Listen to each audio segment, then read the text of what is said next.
Os irmãos podem se sentar, por favor. Os nossos meninos, nossas meninas vão para a classe.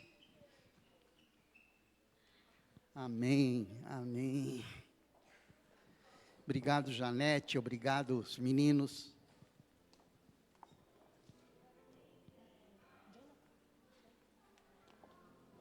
É muito bom ter o Lucas e o Jonatas aqui com a gente. A gente nem vai apresentá-los como visitantes, porque eles não são mais visitantes, eles já sabem disso. Até o Lucas sugeriu, né, a gente apelar pelo uso capião. Louvado seja Deus por isso. Eu quero orar com você, para nós encaminharmos esse tempo de reflexão na palavra de Deus. Quero hoje falar com os irmãos que naquela relação do mundo, do ser humano com o mundo espiritual, com o mundo físico, com os dois andares que nós temos falado nos últimos tempos, eu quero falar que nessa relação, no mundo concreto e no mundo espiritual, existem privilégios e existem responsabilidades. Quero fortalecer mais a questão de privilégio hoje. É mais gostoso, né? Nós precisamos desse consolo.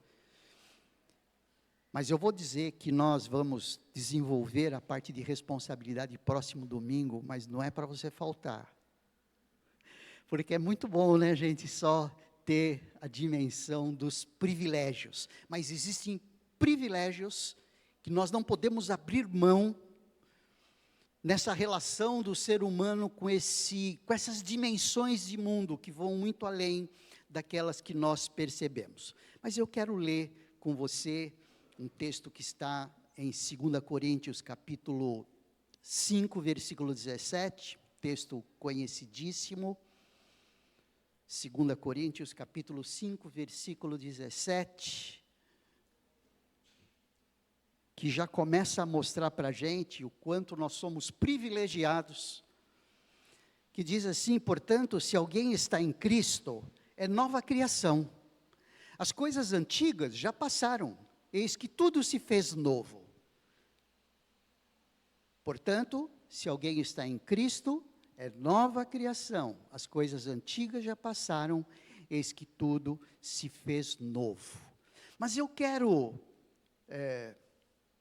também ler esse texto de Tiago, que mostra um pouco da responsabilidade, só para a gente, ao sentir os privilégios, estarmos já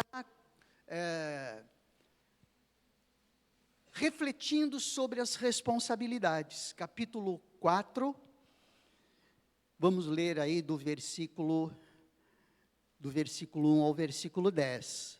Tiago, capítulo 4, versículo 1 a 10. Quando o texto diz: de onde vêm as batalhas e os desentendimentos que há entre vós? De onde, senão das paixões que guerreiam dentro de vós? Cobiçais e nada tendes, matais e invejais, porém não conseguis obter o que desejais. Viveis a brigar e a promover contendas. Todavia, nada conquistais porque não pedis. E quando pedis, não recebeis, porque pedis com a motivação errada, simplesmente para esbanjardes em vossos prazeres. Adúlteros, ou não estáis cientes de que a amizade com o mundo é inimizade contra Deus? Ora, quem quer ser amigo do mundo, torna-se inimigo de Deus. Ou imaginais que é sem razão que a Escritura afirma que o Espírito que Ele fez habitar em nós zela com ciúmes dos seus?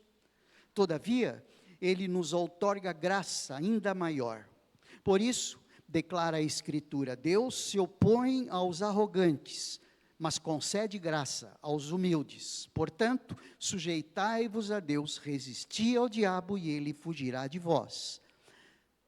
Achegai-vos a Deus e ele acolherá todos vós. Pecadores, limpai as vossas mãos, e vós que tendes a mente dividida pelas paixões, purificai o coração. Entristecei-vos, arrependei e chorai.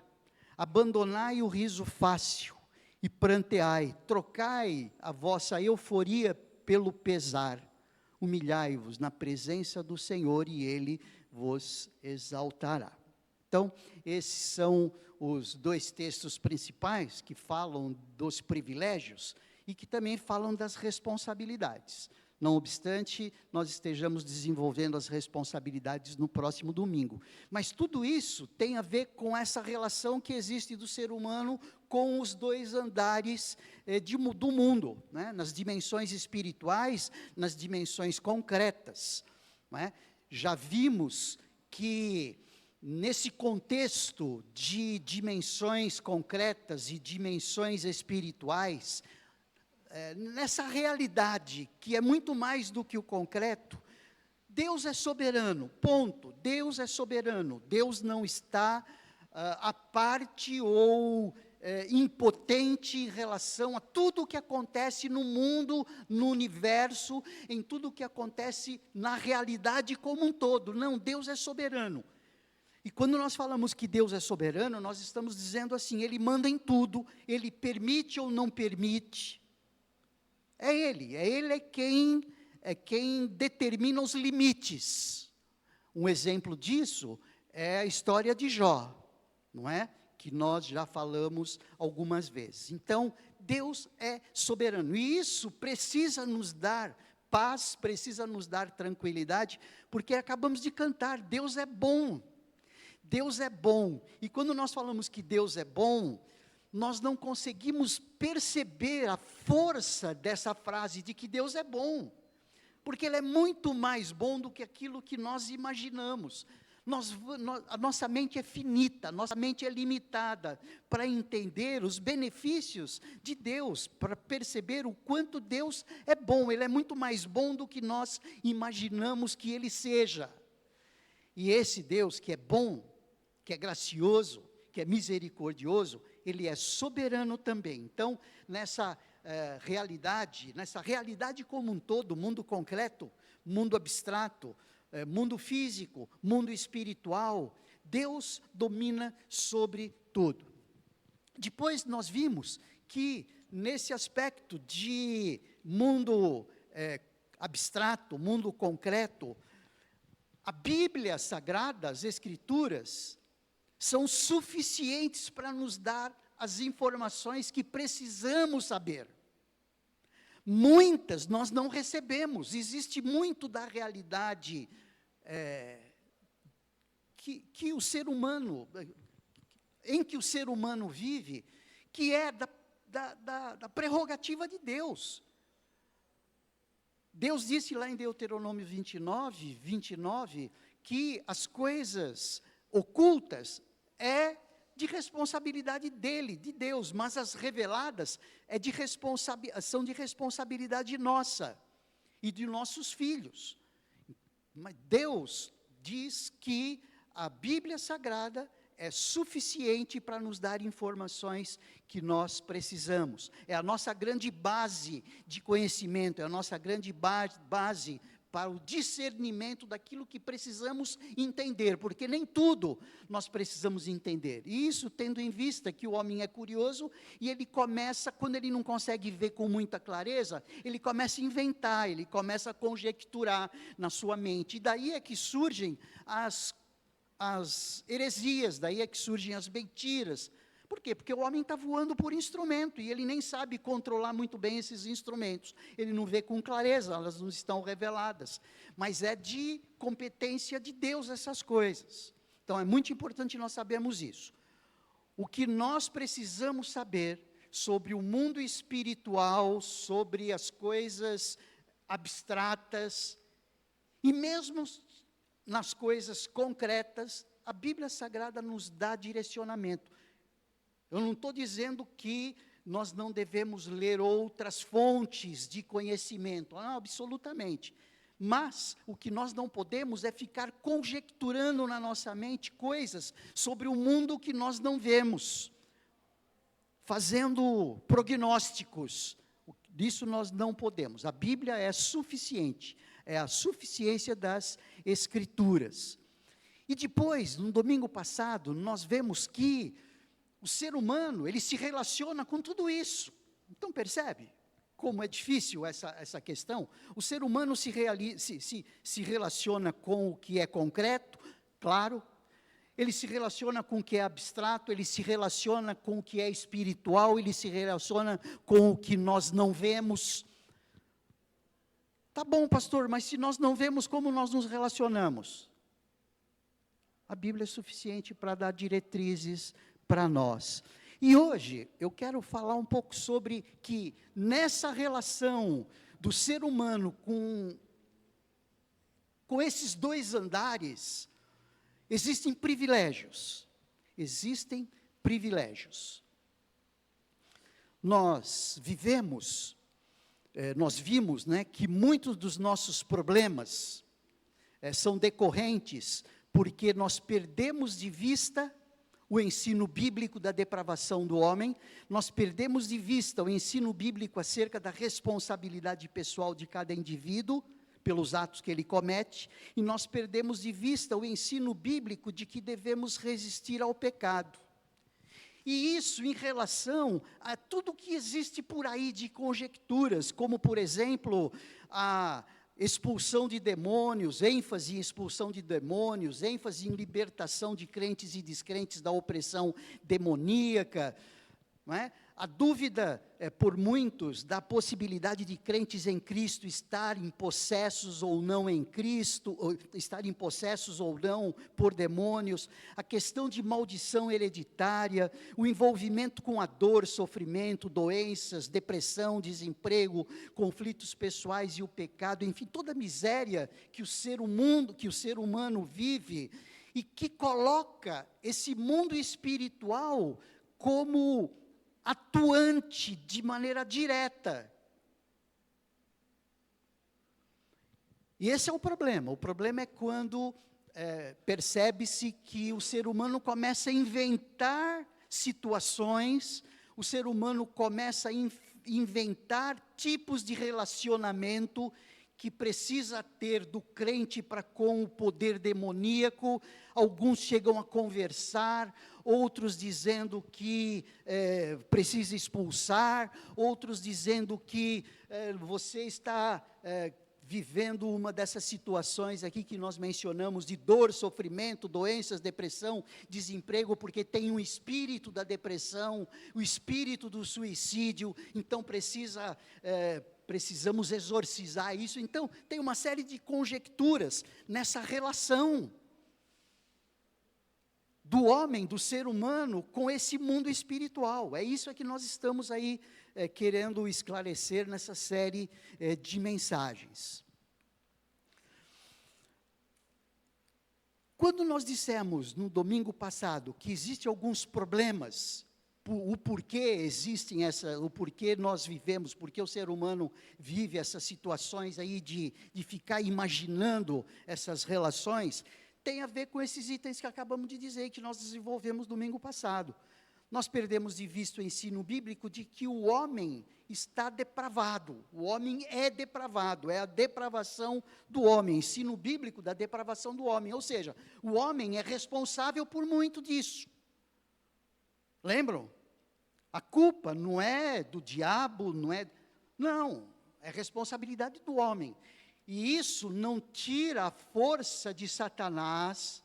Então, nós não estamos dizendo, nós realçamos isso no domingo passado, nós não estamos querendo dizer que Satanás não existe, sim, ele existe.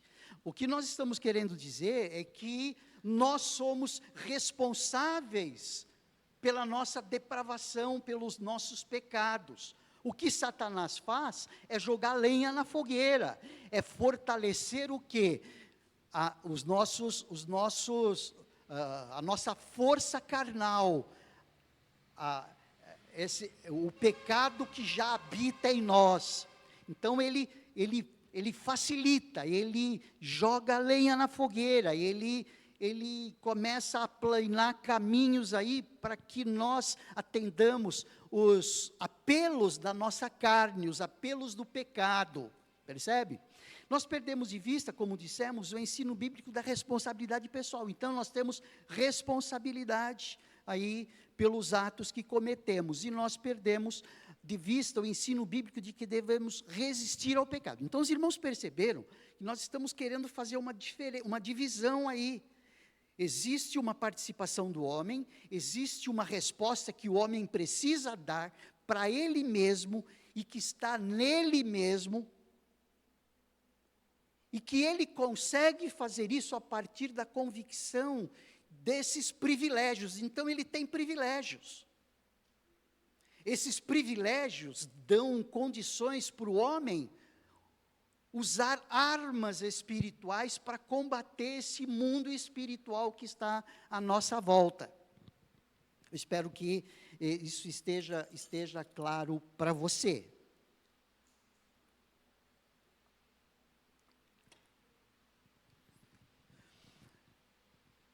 Porque nós perdemos de vista também, além de perder de vista o ensino bíblico da depravação do homem, além de perdermos de vista o ensino bíblico da responsabilidade pessoal de cada indivíduo, além de perdermos de vista o ensino bíblico de que devemos resistir ao pecado, nós perdemos de vista os privilégios.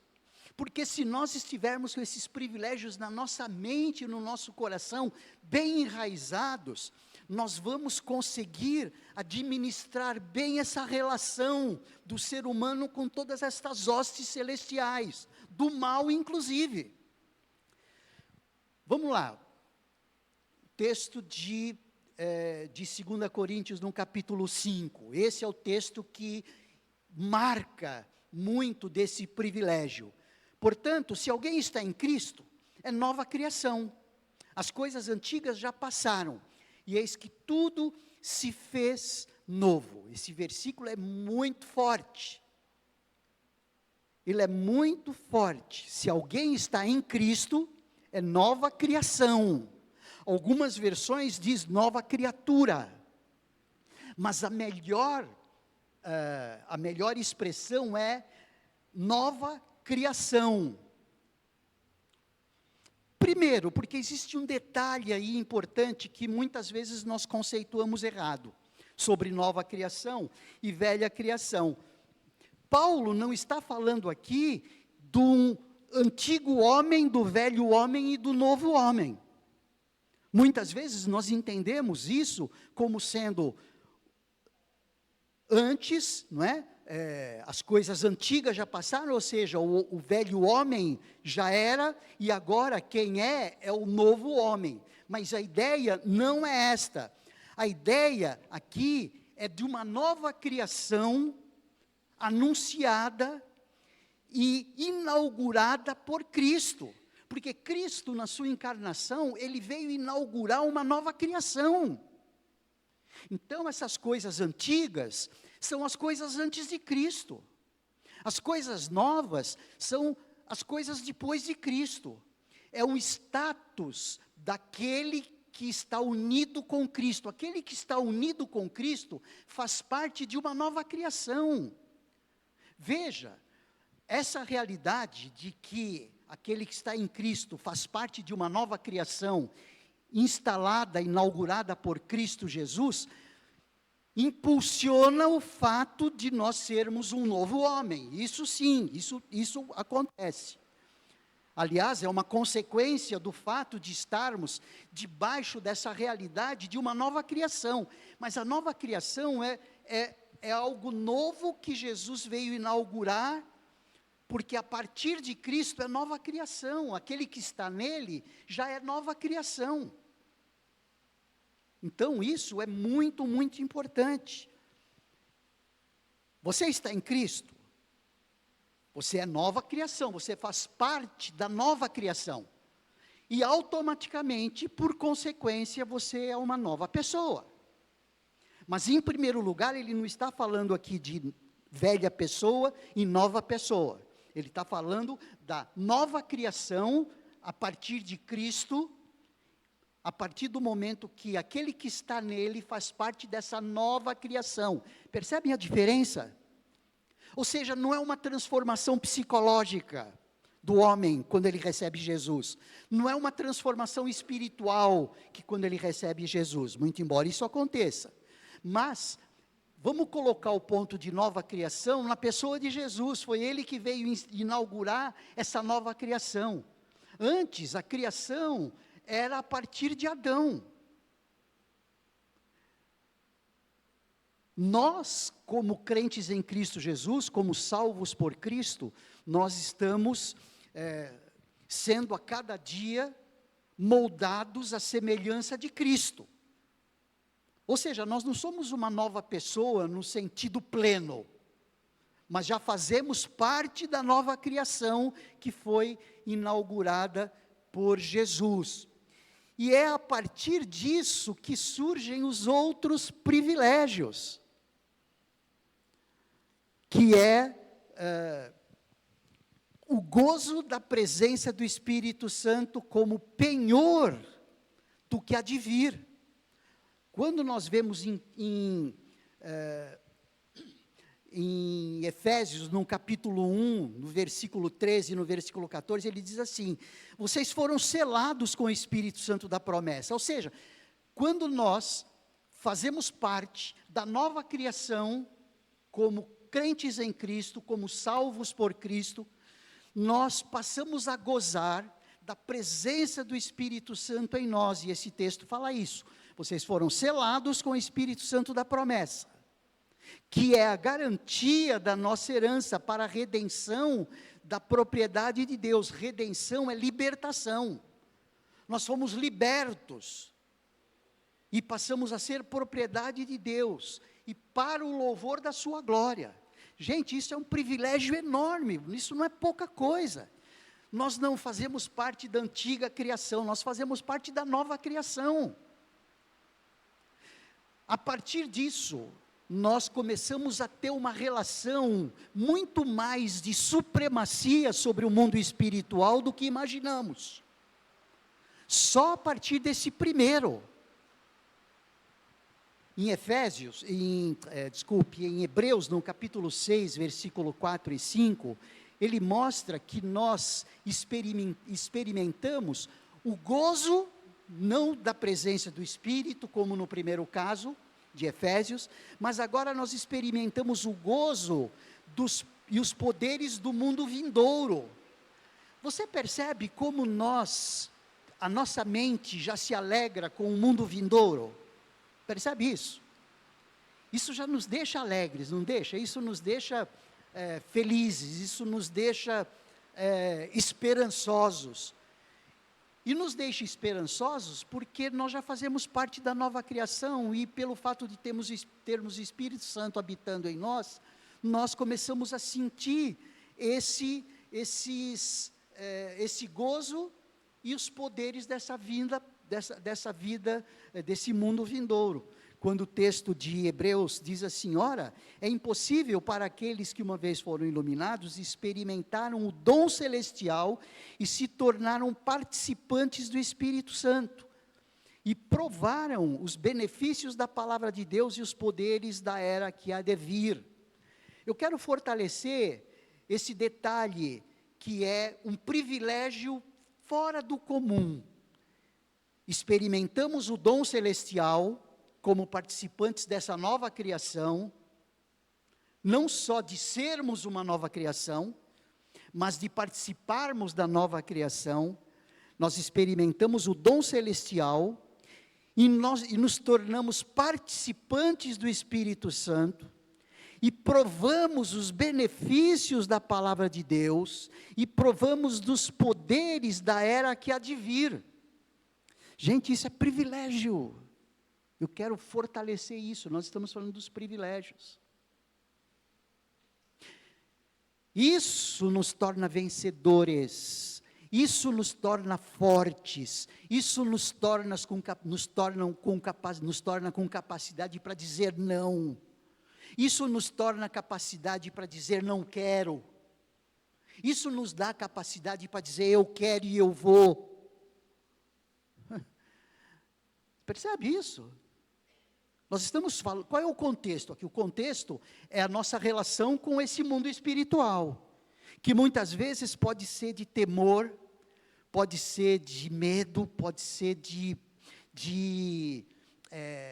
preocupação, pode ser de falta de força, pode ser de incapacidade. Mas existem privilégios aí que eu preciso ganhar. Para quê? Para ganhar proeminência sobre tudo isto. É essa a questão. Nessa nossa relação com o mundo como um todo, com as dimensões de todos os mundos, nós temos privilégios e que nós precisamos nos apegar a esses privilégios para seguir em frente. Quando você vai falar com alguém em nome de alguma pessoa muito importante, você vai lá com coragem, porque você está dizendo assim, não, eu venho aqui falar com você, porque fulano de tal me autorizou a isso. Ou seja, você está se aplicando aí na força revestida por esse outro que te falou, vai e faz em meu nome. Mas tem mais privilégios. Já tem a vida eterna. Gente, esse é um privilégio que nós já temos a vida eterna. O que nós temos a perder? Nada, absolutamente nada. E isso significa conhecemos a Deus. Uau! Nós conhecemos o Deus Todo-Poderoso.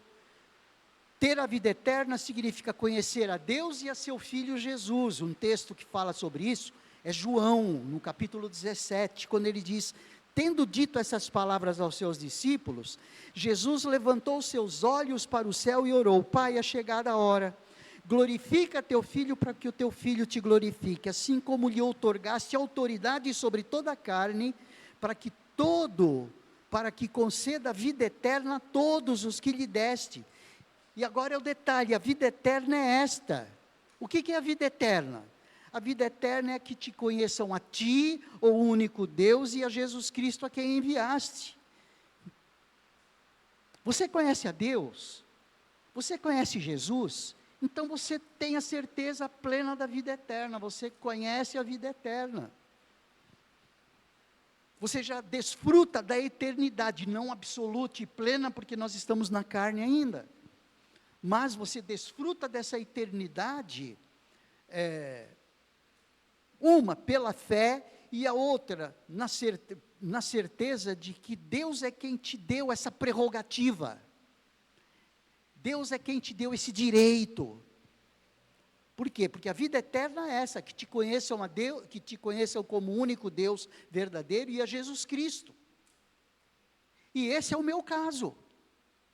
E esse é o teu caso, se você conhece Jesus como seu Senhor e Salvador, como seu Salvador e Senhor. Você tem a dimensão de Deus, não plena, não absoluta, como temos falado. Outro privilégio. Mas tem mais. Você desfruta de um coração novo. Pensa. Coração novo. Coração novo não tem a ver com esse músculo aqui, ó, que impulsiona sangue para todo o corpo. Mas é a sede das emoções, mas que ele usa a figura de um coração novo para dizer que o coração de pedra que estava na tua vida, no teu peito, na tua vida, foi trocada por um coração de carne. Quem é que pode fazer isso? É o Christian Barnard, como o primeiro médico que fez um transplante de coração na África do Sul? Não! É o próprio Deus que troca o teu coração de pedra por um coração de carne. Você não pode fazer essa troca, você não pode fazer esse transplante. Você não pode impulsionar para que você faça isso. Não, você não pode mudar os teus pensamentos, não pode mudar os teus sentimentos, você não pode mudar as tuas emoções, você não pode mudar as tuas vontades. Deus é quem muda isso.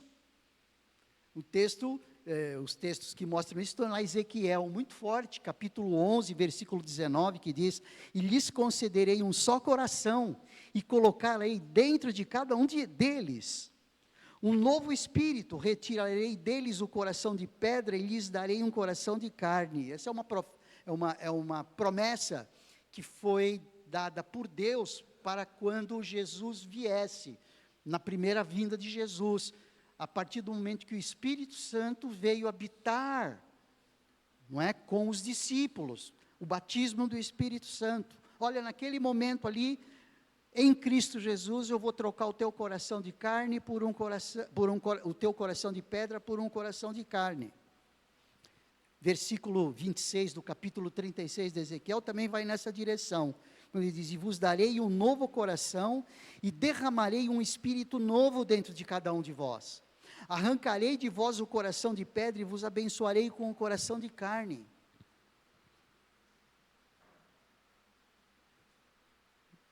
Só. Percebe? Você percebe como nós vivemos o dia a dia sem essa consciência muitas vezes? Vivemos o dia a dia sem essa consciência, com medo,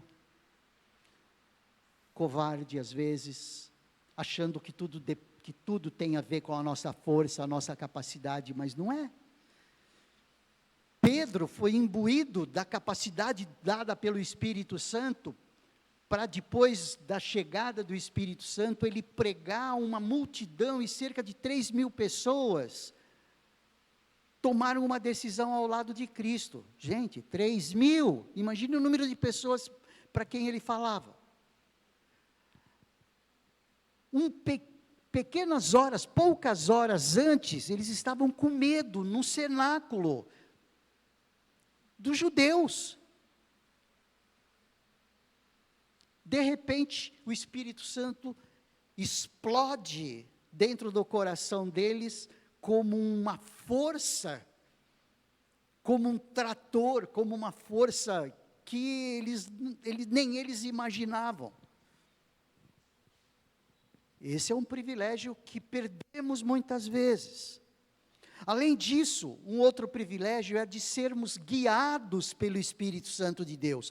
Veja, nós estamos caminhando a nossa vida, sendo guiados pelo Espírito Santo de Deus. Deus está nos guiando, permitindo algumas situações, não permitindo outras, mas estamos sendo guiados. Por quê? Porque nós temos o Espírito, o Espírito Santo habitando dentro de nós. Nós temos o gozo da presença do Espírito Santo em nós. Será que isso não faz diferença para dar uma direção para a gente? Estamos precisando de ajuda, Senhor, me indica o melhor caminho. Você acha que Deus vai ficar olhando assim? Não vou falar qual é o melhor caminho para você. Nada.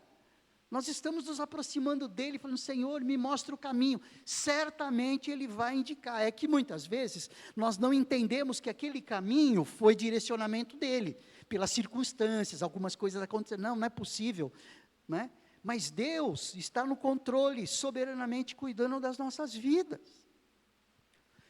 Gente, isso é um privilégio que nós temos e não usamos muitas vezes. E é isso que precisamos, nesse contexto de relacionamento com essas hostes celestiais do mal. Existe um outro privilégio, o privilégio de uma nova relação com Deus, uma relação que eu não tinha antes de junho de 1978. Antes de 1978 eu não tinha essa relação que eu tenho agora, porque antes a ira de Deus estava sobre a minha cabeça, mas a partir do momento que o Espírito Santo veio sobre a minha vida e penetrou no meu corpo e fez do meu corpo o seu santuário, a ira de Deus foi tirada. Por quê? Porque ela foi colocada na cruz, nos ombros de Cristo. Existe uma nova relação. João, no capítulo 3 de João, tão conhecido, versículo 18, ele diz assim: quem nele crê já não é condenado, mas quem não crê já está condenado, pois não crê no nome do Filho unigênito de Deus. Ou seja, eu estava condenado antes, agora em Cristo eu já não sou mais. Quem nele crê, não é condenado. Quem nele crê, não é condenado. Mas quem não crê, já está condenado. Então, enquanto eu não cria, eu estava condenado. Mas a partir do momento que eu crio em Cristo, a condenação já não repousa mais sobre mim, a ira de Deus já não repousa mais sobre mim. Gente, isso é privilégio. Quem é que vai tirar? Nem morte, nem circunstâncias, nem o diabo, nem todas as hostes celestiais da maldade inteira podem me tirar essa condição. Privilégio. Agora, perdoado e aceito por Deus, adotado como filho em Cristo, já nenhuma condenação há. Paulo fala isso em Romanos capítulo 8, versículo 1, já não há condenação para aqueles que estão em Cristo Jesus. Que medo eu vou ter? Essa relação com o mundo espiritual, as hostes espirituais do mal, são de ordem e proeminência ou não? Sim ou não? Sim.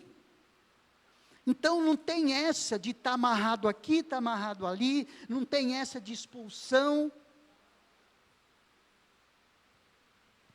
Agora, o que existe sim,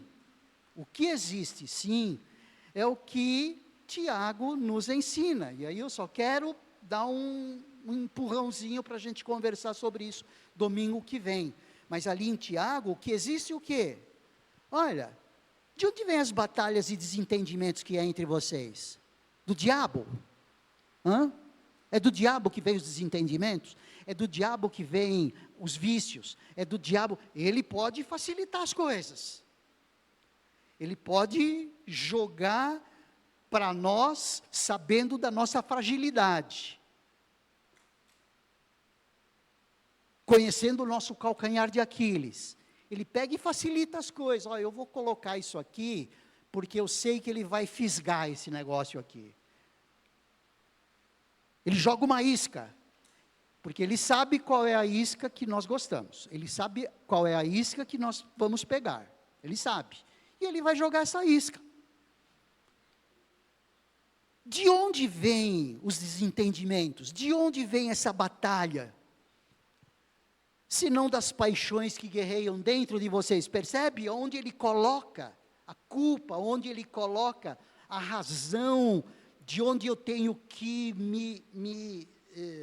me fortalecer, não é no relacionamento com o mundo espiritual, é no meu relacionamento comigo mesmo. Aí ele vem dizendo, cobiçais e nada tendes, matais e invejais, porque não conseguis obter o que desejais, viveis a brigar e a promover contendas, todavia nada conquistais porque vocês não sabem pedir. E quando pedem não recebem porque pedem com motivação errada. Simplesmente para esbanjarem em seus prazeres. E chama o ser humano de adúltero, pervertido, pecador, não é? Não dá para substituir essa palavra por essas? Ou não estáis cientes de que a amizade com o mundo é inimizade contra Deus? Esse é o problema, é a amizade com o mundo. É a aproximação, são os flertes que temos com as coisas do mundo, as coisas gostosas que o mundo tem a nos proporcionar, as coisas que nos completam, quer dizer, que nós achamos que nos completam, não é? Mas que no final nos deixam sozinhos aí, para sofrer as consequências daquilo que estamos flertando. Flertando com o benefício da prostituição, flertando com os benefícios presentes do adultério, flertando com os benefícios de uma relação sexual qualquer, que não aquela que Deus estabeleceu. Aquilo vai completar, mas depois, com as consequências dos problemas geradas por esse ato, aí estamos sozinhos, estamos na roça, como diziam alguns.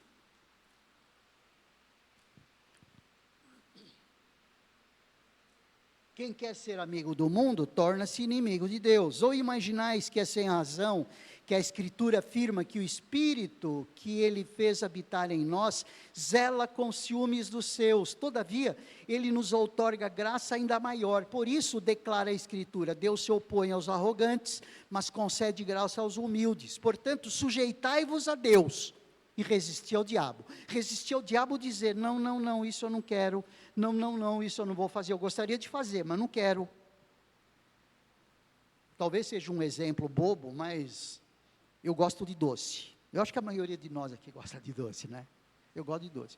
Então alguém vem oferecer um pudim para mim, quando eu já comi quantidade de doce suficiente, eu costumo dizer assim, olha, querer eu quero, estou louco para comer, mas eu não posso. Alguém já me ouviu falar isso aqui? Com bolo, com massa, com os risoles da vida, risoles? Não, sei lá, umas coisas de massa aí, umas coisas gostosas aí. Olha, eu estou louco para comer, mas não posso. Eu gostaria de repetir essa sopa da Vaneide aqui, mas eu não posso. Não posso, tem muita batata aqui, não é? E eu não posso. Eu sou diabético, eu não posso. Você percebe? Nós temos, aqui foi um exemplo só, mas esse resistir ao diabo é estar convicto de que isto não é para mim, isto não me faz um filho de Deus, obediente, fiel. Então, eu não quero, e eu posso dizer, eu não quero. Eu posso dizer isso. Eu tenho capacidade para dizer isso. Eu não preciso expulsar ninguém. Maldição hereditária. Quem está em Cristo, nova criatura é. O que ele vai herdar de maldição se está em Cristo? Fala para mim. Ele já está revestido de todos esses privilégios que citamos. Resistir ao diabo, ele fugirá de vós. Achegai-vos a Deus, e ele acolherá a todos. Aí, olha só, palavra pesada, dura. Pecadores, limpai as vossas mãos, e vós que tendes a mente dividida pelas paixões, purificai o coração, entristecei-vos, arrependei e chorai, abandonai o riso fácil e pranteai, trocai a vossa euforia pelo vosso pesar. Veja, não tem nada de luta espiritual, aí é luta comigo mesmo, é luta com você mesmo. Isso já faz parte de algo que eu quero desenvolver melhor no próximo domingo, mas faz parte das responsabilidades. Com todos esses privilégios, você queria o quê? Hein, Lucas? Com todos esses privilégios aqui, o que a gente vai querer? Tudo é festa?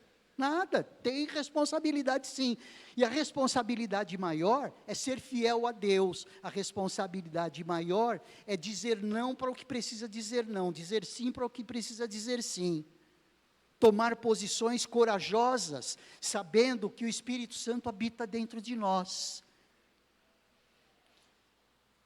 Próximo domingo a gente vai falar sobre essas responsabilidades um pouquinho melhor, e nós vamos usar um texto de Efésios no capítulo 4. Ok, queridos? Muito bom, vamos orar e pedir que o Senhor nos ajude nessa vida cristã que levamos, que vivemos, e que tem que ser, que é uma vida cristã de luta, mas o Senhor já nos deu armas suficientes para nós estarmos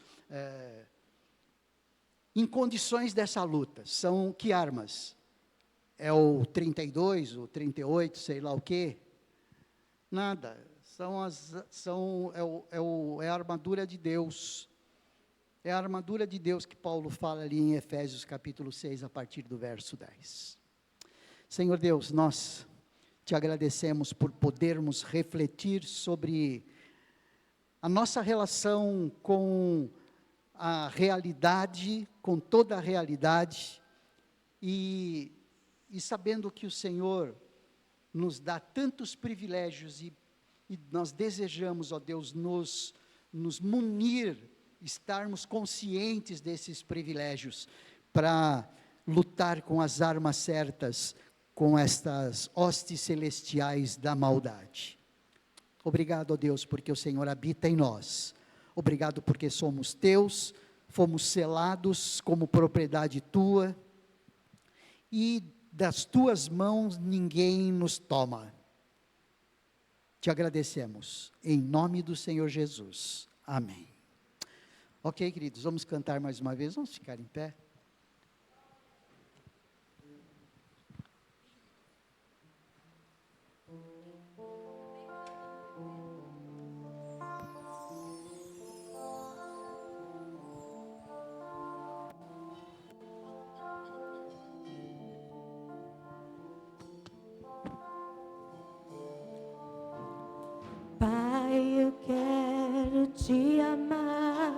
tocar o teu coração e me derramar aos teus pés.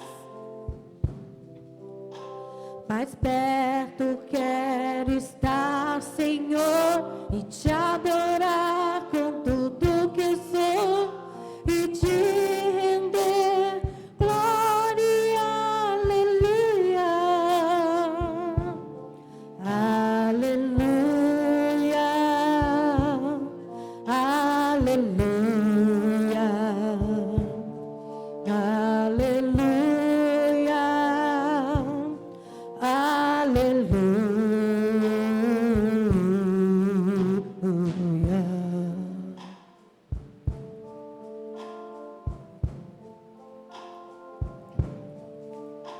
Quando lutas vierem me derrubar, firmado em ti eu estarei.